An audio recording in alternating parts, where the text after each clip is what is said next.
Beredar video helikopter TNI AD robohkan atap warung pempek di Oku Timur, TNI buka suara. Dari informasi yang beredar, insiden itu terjadi pada Sabtu, tanggal 6 November tahun 2021, di kawasan Jalan Lintas Sumatera, Kecamatan Martapura, Kabupaten Oku Timur. Dalam video itu terlihat bahwa helikopter milik TNI AD tersebut melintas dengan ketinggian yang cukup rendah sehingga angin yang dihasilkan dari baling-baling helikopter membuat atap warung pempek tersebut roboh. Sejumlah anggota TNI yang membawa ransel dan senjata laras panjang pun terlihat berjalan mengikuti arah helikopter.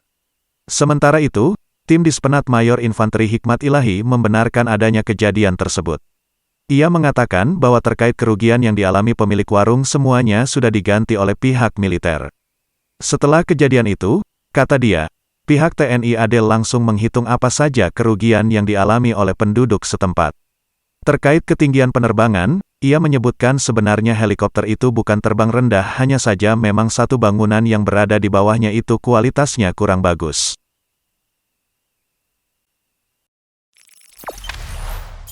Jangan lupa subscribe, share, komen, dan like ya!